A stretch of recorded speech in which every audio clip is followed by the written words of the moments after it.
ओम श्री कृष्णाय वयं नमः। श्रीमद् भगवत गीता।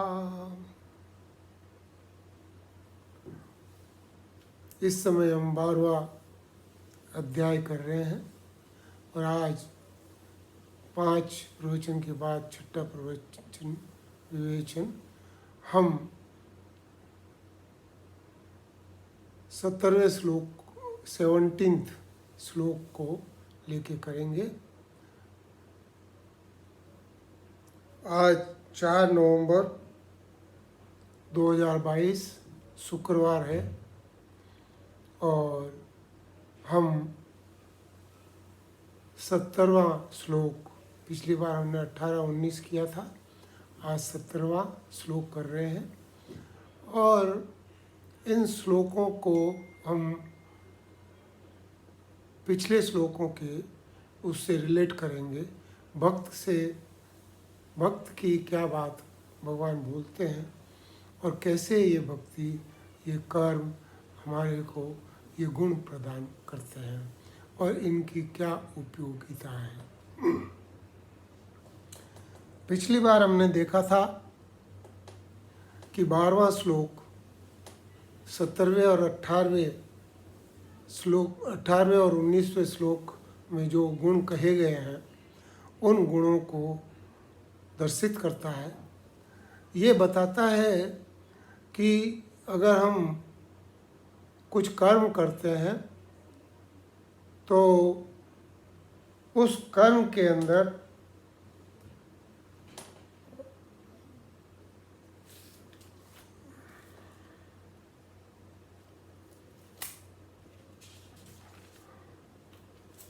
अभ्यास से शास्त्र ज्ञान श्रेष्ठ है, शास्त्र ज्ञान से ध्यान श्रेष्ठ है और ध्यान से कर्म फल त्याग श्रेष्ठ है। ये हमने इसमें 12वें श्लोक में देखा था और इसके माध्यम से हमारे में 10 गुण जो विकसित होते हैं उनका भी हमने बहुत डिटेल में विवेचन किया था। मैं उसमें वापस नहीं जाना चाहता हूँ, लेकिन एक बार आपको 10 गुण वापस बता देता हूँ। पहला, शत्रु मित्र में सम, मान अपमान में सम, शीत उष्ण में सम, दुख सुख में सम, आसक्ति से रहित, निंदा स्तुति में समानता, मननशील होना, संतुष्ट रहना, जो भी कुछ मिला है उससे संतुष्ट रहें, ममता रहित, अनिकेत, ममता रहित और स्थिर बुद्धि वाला। ये 10 जो गुण हैं जिसमें आ जाते हैं, भगवान बोलता है वो मनुष्य नर कहलाने लायक है। तो इसके बारे में हमने पूरा पहले देखा था। अब हम आज इसके पहले, अभी हम रिवर्स चल रहे हैं, 18-19 किया है, अब हम 70वें श्लोक पे आ रहे हैं। तो 70वें श्लोक के लिए हम पहले 11वां श्लोक पढ़ते हैं और 11वां श्लोक हमको क्या कहता है इसको थोड़ा समझते हैं कि कर्म क्या है, भक्ति क्या है, ये सब क्या है और जिसके कारण ये सब होता है। तो 11वां श्लोक है, अथेतदप्यसक्तोऽसि कर्तुं मध्योगमाश्रितः सर्वकर्मफलत्यागं तत कुरु यथात्मवान्। इसमें भगवान 10वें श्लोक की बात करते हैं और कहते हैं कि अगर मेरे लिए तू कर्म नहीं कर सकता है और उसमें अपने आप को असमर्थ पाता है तो एक काम कर, क्या कि यथात्मवान, अपनी इंद्रियों को और मन को निग्रह करके सर्व कर्म फल त्याग कर दे। अब इसको ठीक ठीक से हमको समझना पड़ेगा कि ये यहाँ पे भगवान ने ऐसी क्या बात कह दी कि जिसके कारण ये इतना इम्पोर्टेंट हो जाता है। वैसे देखिए, ये भक्ति का चैप्टर है और द्वितीय षष्टक जो बोलते हैं हम, 6 और 6 12, 12 का जो 7 और 12 श्लोक हैं वो भगवान का ही रूप है। तो यहाँ पर जो सगुण भक्ति भगवान ने बताई है, ये सारी चीज भगवान का ही रूप है। अब इसमें 12वें श्लोक से 11वें श्लोक में फर्क क्या है? कर्म फल त्याग की बात 12वें श्लोक में की थी, लेकिन यहां पर कह रहे सर्व कर्म फल त्याग और यथात्मवान, इंद्रियों को कंट्रोल में रखकर और सर्व कर्म फल त्याग। अब ये तो सब समझते हैं कि कर्म फल त्याग और सर्व कर्म फल त्याग सब, लेकिन यहाँ पर एक परेशानी है। परेशानी ये है कि हम हर एक चीज को उतना सिंपल समझ जाते हैं या इतना सिंपल ले लेते हैं कि उसका मूल अर्थ गुम हो जाता है।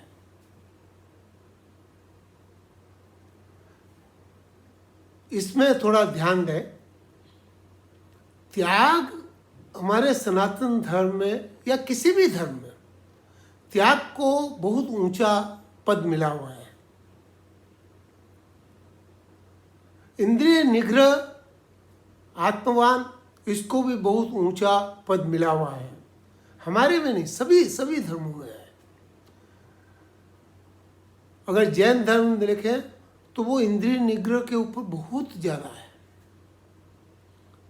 केंद्रित है। तो यहां पर क्वेश्चन ये आता है कि कर्म फल त्याग और सर्व कर्म फल त्याग में क्या फर्क है? पहले एक तरफ रखते हैं हम इंद्रिय निग्रह, और हम पहले कर्म फल त्याग और सर्व कर्म फल त्याग में क्या अंतर है।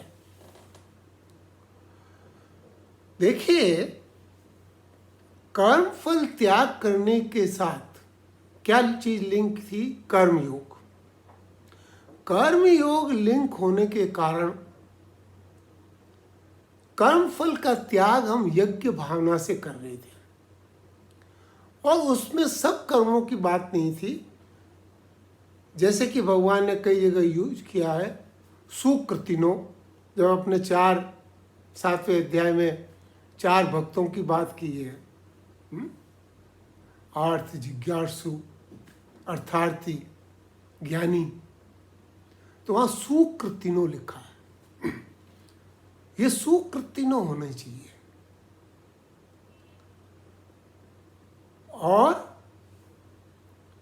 यहां पर सुकृतिनो नहीं करके भगवान ने ये बोला कि इसमें 10 गुण होने चाहिए।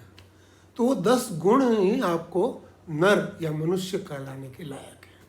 तो उस स्टेज से हम ऊपर उठ रहे हैं। कहाँ से? सुकृतिनों से थोड़ा ऊपर भक्त की श्रेणी में कैसे आया जाता है, ये समझने की कोशिश कर रहे हैं। अगर आप दूसरे अध्याय में देखेंगे तो उसमें लिखा है कि तू कभी कर्म किए बगैर रह नहीं सकता, कर्म तेरे को करना ही पड़ेगा।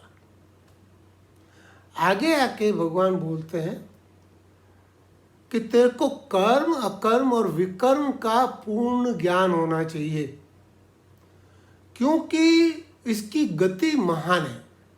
किसकी गति महान है? कर्म की गति महान है। और 18वें श्लोक में जाके बोला, मैं इन श्लोकों को नहीं बोल रहा हूं क्योंकि टाइम वेस्ट नहीं करना चाहता। 18वें में जाके बोला भगवान ने अपने मुख से कि मेरा अपना ये मत है, मेरा मत है क्या? यज्ञ दान तप कर्म न त्याज्य। यज्ञ दान तप कर्म न त्याज्य। यज्ञ में कर्म आ गया, लेकिन भगवान ने यहां कर्म क्यों ऐड कर दिया? हम आते हैं। तो इसके पहले अध्याय में चलते हैं, 17वां अध्याय में।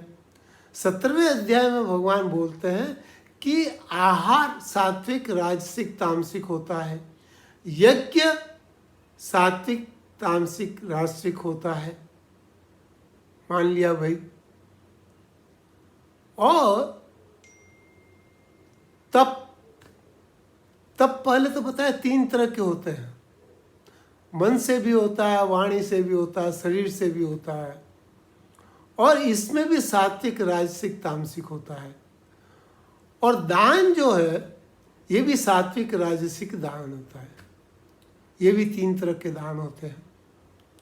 और यहाँ पे कर्म के बारे में बिल्कुल शांत रहे। क्यों? कि जो योग मार्ग से चलता है उसके सारे कर्म कर्म योगी होने के कारण वो अकर्म बन जाते हैं। इसलिए कर्म का बात 17वें अध्याय में नहीं की। 17वें अध्याय में भगवान ने यही बोला कि जैसा तू कुछ है सात्विक राजसिक तामसिक, उसकी चिंता मत कर। ओम तत्सत, ये भगवान के 3 निर्देश हैं। काम प्रारंभ करने के टाइम आप ओम की बात कीजिए, और जब वो पूर्ण होने वाला होता है तब कहते हैं ये तत्, वो भी भगवान है। ये तत्, जैसे कि आम का पेड़ है, आम के पेड़ पे आम लगा, लेकिन हम उसको आम तब तक नहीं बोलते हैं जब तक वो उसमें पूरा पक नहीं जाता है। जब पकने के बाद में जब पेड़ उसको छोड़ देता है तो वो हम आम उसको हम आम बोलते हैं। नहीं तो क्या है, आम का पेड़ है, आम के पत्ते हैं, ये कच्ची आम की कैरी है, हम आम नहीं बोलते। आम कब बोलते हैं? जब वो पक जाता है। तत्, किसी ने पूछा भगवान कौन है, वो ब्रह्मा कौन है, तो बोला तत्, तू ही है, तू ही भगवान है। तत्त्वमसि, तू ही वो है। तो ये तत्व जो है ये भी भगवान का निर्देश है। और सत्य, जो कुछ इसमें होता है वो सब सत्य है। तो ये यहाँ पे 17वें अध्याय में बताया, कर्म उसके अंदर आया ही नहीं। अब यहाँ पर इसको ठीक ठीक से 11वें श्लोक को समझने के लिए मैं ज्ञानेश्वरी के अंदर थोड़ा जाना चाहता हूँ। और ज्ञानेश्वर महाराज ने इसके बारे में क्या बोला वो आपको थोड़ा सा मैं हे अर्जुन, यदि तो कर्म समर्पण करने भी तेरे से संभव नहीं हो तो मेरी भक्ति करो। कर्म आरंभ में, कर्म के अंत में अगर मेरी बुद्धि का स्मरण नहीं रहता, मेरा याद नहीं रहता है, तो बोलते हैं कि कोई बात नहीं, मेरा ध्यान एक किनारे रख दे और काम करता रहे। पर इंद्रिय निग्रह के बारे में तुम्हारी बुद्धि अवश्य जागरूक रहनी चाहिए। इंद्रिय बुद्धि जो काम आप कर रहे हो उसमें पूरा ध्यान होना चाहिए। जिस समय तुम्हारे द्वारा कर्म किया जाए उस समय तुम समस्त कर्म फलों का त्याग करते जाओ। एक एक कर्म फल का त्याग करते जाओ। कैसे? कि जैसे पेड़ पे या बेल पे फल लगते हैं और गिर जाते हैं, लगते हैं और गिर जाते हैं, जैसे ही कर्म फल पका वो उससे नीचे उतर गया। ऐसे ही तुम उसका त्याग करते रहो। तुम सा आनंद उन कर्मों को उनके फलों समेत शून्य में विलीन हो जाने दो। जैसे पाषाण पर गिरा हुआ वृष्टि जल या अग्नि में बोए बीज निष्फल हो जाते हैं, वैसे ही तुम सारे कर्मों को स्वप्न की तरह भांति स्वप्न के जैसे समझ के उसको निष्फल समझो। ये त्याग की उच्च कोटि है। जिस त्याग को हम, कोई अगर त्यागी मिल जाता है, कोई भगवा भेष में मिलता है, कोई ऐसा लगता है, हम उसके चरणों में सीधा नतमस्तक हो जाते हैं। जो भी त्यागी हमको दिखता है, उस त्यागी को हमारे ये संस्कार में है, और इसका फल क्या है ये हमने ज़्यादा जाना नहीं। और जान भी कैसे सकते हैं, क्योंकि ये आंखें उसको देख नहीं सकती, ये कान उसको सुन नहीं सकते, ये त्वचा उसको समझ नहीं सकती, इसके अंदर स्पर्श नाम की कोई चीज़ नहीं है, वो उसको जान नहीं सकती। इन पांचों इंद्रियों से हम उसको ग्रहण नहीं कर सकते। तो कैसे ग्रहण करें? शास्त्रों से। इसीलिए शास्त्र ज्ञान को इतना इंपॉर्टेंट बताया गया है। शास्त्र ज्ञान ही प्रमाण है। शास्त्र ज्ञान को इतना इम्पोर्टेंट समझा गया, और यहाँ पर बोला शास्त्र, और शास्त्र में भगवान का कैसे बताया? नेति नेति करके। नेति नेति का क्या मतलब? कि देखो वो चंद्रमा है, वो देखो वो दिख रहा है ना, वो वहाँ है। तो बोला नहीं, कहाँ? वो तो पेड़ आ रहा है बीच में। नहीं, देखो उसकी नीचे वाली जो डाली है उसके थोड़ा ऊपर, कि उसके ऊपर नहीं है, उसके दूसरी डाली नहीं, वो दूसरी डाली है उससे नीचे। नहीं नहीं करके नेति नेति इसको बोलते हैं। नेति नेति कह के भगवान का स्मरण कराते हैं। कौन? के वेद। भगवान का स्मरण कराने के दो तरीके हैं। एक तो कहते हैं कि ये परमेश्वर है, तो मेरे को सगुण साकार कोई गुण की हेल्प लेनी पड़ेगी। लेकिन वो जो जिसको हम भगवान बोलते हैं, जिसको परमात्मा बोलते हैं, इसके तो कोई गुण है ही नहीं। तो जब मैं उस कोटि पे पहुंचता हूं, जब उसमें जगह पे पहुंचता हूं, तो नेति नेति से भगवान का बात होती है। नेति नेति से भगवान को समझाया जाता है कि भगवान ये है। ये शास्त्र का ज्ञान है। जो शास्त्र का ज्ञान फलीभूत होता है, और शास्त्र का ज्ञान फलीभूत कहाँ होता है? कि परमात्मा का दर्शन। अब ये 17 श्लोक को हम पढ़ते हैं और उसको जानने की कोशिश करते हैं। ऐसे सर्व कर्म फल त्याग करना कोई आसान खेल नहीं है। हम कई चीज़ों से बंधे हुए हैं, लेकिन फिर भी जब कभी हम कुछ अपनी इच्छाओं का त्याग करके, अपने सुख का त्याग करके, अपने हाथों से कुछ कर्म करते हैं, तो हमें उस आनंद की अनुभूति होती है। और अगर आप समझिए कि आप सारे के सारे कर्म को त्याग कर दें, तो कितनी बड़ी अनुभूति आपको हो सकती है, ये सीखिए। हम 17वां श्लोक देखते हैं कि उसमें क्या बोल रहे हैं। बोल रहे हैं, यो न ऋष्यति न द्वेष्टि न सोचति न कांक्षति शुभाशुभ परित्यागी भक्ति मान्यास में प्रिय।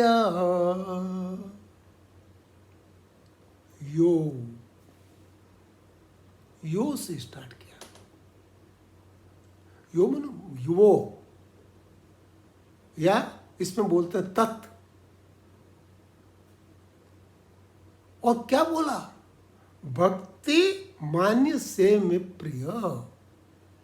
वो जो भक्ति को परम श्रेष्ठ मानता है, वो मुझे प्रिय है। दूसरे शब्दों में, वो भक्त मेरे को प्रिय है। तो वो जो यहाँ पर नर हम बताए थे 17वां 18वां में, वो अब भक्त बन गया। भक्त मान्य, भक्त के इक्विवेलेंट, भक्त मान्य, भक्त के इक्विवेलेंट। बस भक्ति आ ही गई है उसमें, ये समझो।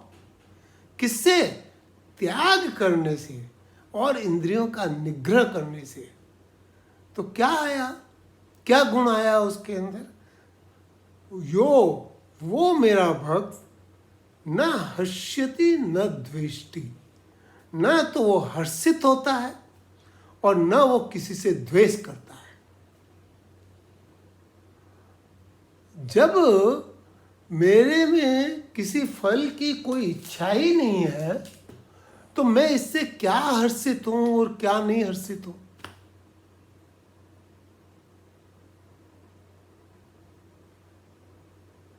अब मान लीजिए कि हम तैयार होते हैं, स्नान करते हैं, हमको अच्छा लगता है ना? क्यों अच्छा लगता है कि हम स्नान करें? लेकिन जो आदमी स्नान इसलिए कर रहा है कि क्योंकि उसको पूजा करनी है, क्योंकि उसको भगवान की भक्ति करनी है, तो उसके लिए तो वो जो नहाना है वो भी एक भगवान का ही कर्म हो गया।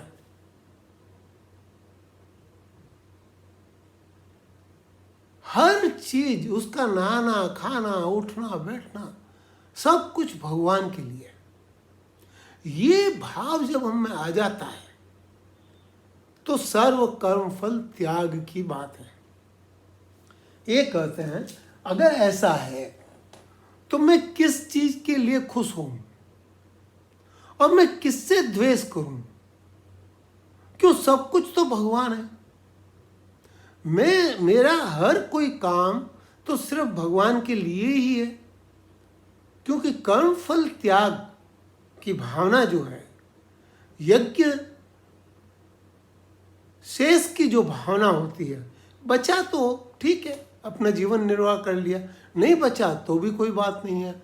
ये जो समझ है, ये समझ बहुत ऊंची है। ये त्यागी की समझ है, योगी की समझ है।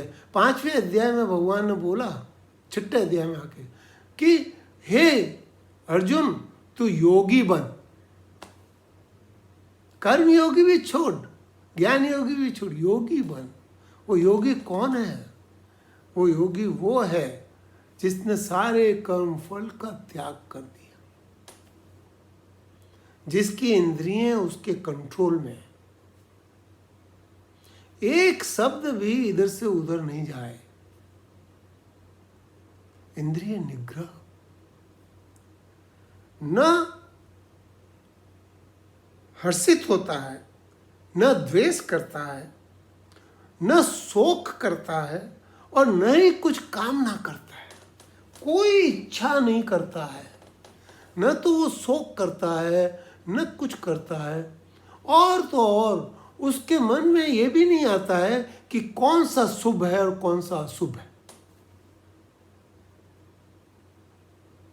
ये 5 गुण उसमें अपने आप आ जाते हैं, जो अपनी इंद्रियों को कंट्रोल में करके रखता है और जो सर्व कर्म फल त्याग की जो बात है उसको अगर आपने ठीक ठीक से समझा है तो ऐसा जो आदमी है उनमें ये 5 गुण जो यहाँ पर राम सुखदास जी बताते हैं, ये 4था प्रकरण है।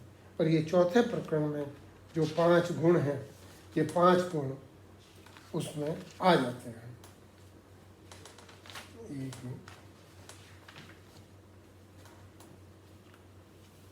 क्या है? हर्षित नहीं होना, द्वेष नहीं करना, शोक नहीं करना, कामना नहीं करना और शुभ अशुभ से रहित रहना, शुभ अशुभ का भी ख्याल नहीं करना। अब ये जो चीजें हैं ये हमारी इंद्रियों से समझ में नहीं आती, लेकिन शास्त्र पढ़ने से, शास्त्रों का उचित ज्ञान होने से हम में ये गुण आ जाते हैं और ये गुण भगवान के पास ले जाते हैं, भगवान के भक्त बना देते हैं, भक्त मान्य। तो यहाँ पर ये समझिए कि इंद्रियों का निग्रह और त्याग की भावना, ये जब बार बार आप कर्मों में करते रहते हैं तो ये 5 गुण आप में दृढ़ हो जाते हैं। और 5 गुण जब आप में दृढ़ हो जाते हैं तो आप उस ऊंचाई को पहुंच जाते हैं जिसमें न तो ज्ञानी न तो कर्मयोगी, कर्मयोगी और ज्ञानी से भी ऊंचा, तपस्वी से भी ऊंचा जो पद है, वो पद यहाँ पर उसको मिल जाता है। और इसमें एक चीज और समझिए कि इसमें कोई शास्त्र पढ़ने की जरूरत नहीं है। शास्त्रों में ऐसा लिखा है और ये आपके व्यवहार में झलकेगा। ये आपके दैनिक कार्य जो आप करते हो उसके अंदर झलकेगा। आपके सारे कर्म अकर्म हो जाएंगे। विकर्म का तो आने का सवाल ही नहीं पड़ता। विकर्म तो पहले ही छूट गया जब हम 17वां 18वां देखा था। अब जब 18वां 19वां देखा था और अब जो 17वें में है, ये हम शास्त्र ऑटोमेटिकली, वो एक जगह बोला है कि ये पूरे शास्त्र हैं वो गाय के खुर के बराबर हो जाते हैं। जैसे समुद्र है ना, समुद्र इतना बड़ा है उसको पार पाना मुश्किल है, ऐसे ही हमारे शास्त्र इतने बड़े हैं कि इनको पार पाना मुश्किल है। लेकिन ये समुद्र उसके लिए गाय के खुर के बराबर हो जाता है। जैसे गाय के खुर के अंदर गाय चलती है तो खुर होता है, उसमें पानी आ जाता है तो उसको पार करना आसान होता है। तो गाय के खुर के बराबर वो समुद्र को पार कर सकते हैं। देखिए समुद्र है ना, आया एग्जाम्पल, बहुत सुंदर एग्जाम्पल, अभी बहुत विशेष है। आज इन पिछले 2-3 महीनों में, 4 महीनों में बहुत बारिश हुई है जगह जगह पूरे संसार में। घर के घर बह के चले गए, डैम टूट गए।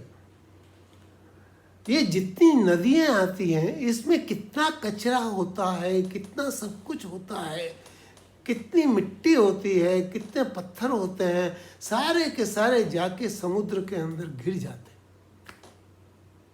समुद्र मना नहीं करता है इनको कि ये मेरे में मत डालो। जो आदमी पोल्यूट कर रहा है उसको मैं नहीं बात कर रहा हूं, लेकिन जो नेचुरली जो चीज होती है उसमें समुद्र उनको मना नहीं करता है।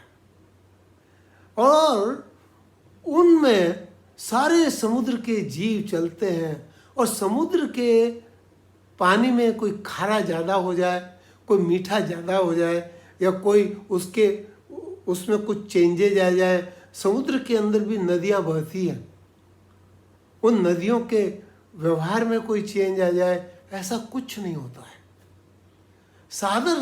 सागर सम रहता है। इतना सब कुछ पानी, इतना सब कुछ आता है, सब चाइना से, इधर से, इंडिया से, वो दूर दूर यूरोप से, अमेरिका से, सब जगह से। और आजकल तो ग्लेशियर इतने पिघल रहे हैं। इन सब के होने के बावजूद उसका स्तर वही रहता है, उसका खारापन वही रहता है, उसका व्यवहार वैसे ही रहता है, उसमें समुद्र जीव वैसे ही चलते हैं। वो भी सीजन के हिसाब से, जैसे पक्षी इधर से उधर जाते हैं, ऐसे समुद्र के अंदर भी ये जीव विचरण करते हैं। और उसके अंदर जो नदियां हैं, कहीं गर्म नदी है, कहीं ठंडी नदी है, तो वो भी समुद्र के अंदर चलती है। तो ये सब जो उसके अंदर होता है, लेकिन समुद्र बिल्कुल वैसा ही रहता है जैसा वो है। कितनी आश्चर्यजनक बात है। ऐसे ही जिस व्यक्ति ने, आप यहाँ तो ज्ञानेश्वरी में बोलते हैं मेरा नाम लेने की भी जरूरत नहीं है, तू कर्म कर और कर्म के फल का त्याग करता जा। कर्म कर और कर्म के फल का त्याग करता जा। इंद्रिय निग्रह रख, इंद्रियों को मत भटकने दे। इंद्रिय निग्रह बहुत जरूरी है।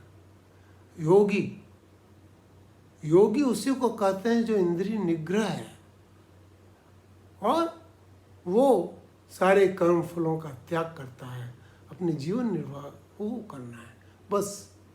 तो ये जो चीज़ है, ये शास्त्रों को जितना आप पढ़ते हो, शास्त्रों में जितना आप विचरण करते हो, ये सब आपको ये इंद्रिय निग्रह और इसके बारे में और अपना विचार नहीं भटके, कैसे आप उसमें सम रहते हैं, कैसे समता को दृढ़ करते हैं, ये सारा का सारा इन कथाओं में, कृष्ण की कथाएं ले लीजिए, राम की कथा ले लीजिए, आप भागवत पुराण ले लीजिए, कोई भी ले लीजिए, आप इनमें सब में जो ज्ञान मिलता है वो ज्ञान यही मिलता है कि कैसे हम इस समता में रहें, कैसे हम इंद्रियों का निग्रह करें। तो ये जो चीज़ है ये यहाँ पे बताया गया है। तो 11वें श्लोक और 17वें श्लोक को आप अगर लिंक करेंगे तो आपको पता पड़ेगा। तो 11वें श्लोक में जो कहा गया है वो करने से हमें वो गुण प्राप्त होते हैं जो 17वें श्लोक के अंदर ये। तो इन गुणों को हमारे में वृद्धि होती है, या हम कहें कि ये गुण हमारे में प्राकट्य होते हैं। तो ऐसा जो ये 5 गुण हैं, तो अभी हमने देखा कि दोनों में मिला के 10 और 5 15 गुण हम बात किए हैं, और ये 15 गुण कैसे डेवलप होते हैं इसके ऊपर मेरा विशेष केंद्र रहा है। ये मैं चाहता हूँ कि आप इसको ध्यान से सुने और देखें कि कैसे सिर्फ कर्म करने से, यहाँ तो भगवान का नाम लेने की बात ही नहीं की है ना, तो कर्म करने से हम भक्ति को प्राप्त होते हैं। ये भक्ति कैसे प्राप्त होती है, कैसे इसके अंदर जाते हैं, वो हम 16वें श्लोक में देखेंगे कि 16वां श्लोक क्या कहता है और कैसे वो ये कर्म से रिलेटेड है। तो तब तक मैं अपनी वाणी को यहीं विश्राम देता हूँ और आप सबको मेरा नमस्कार। राम राम।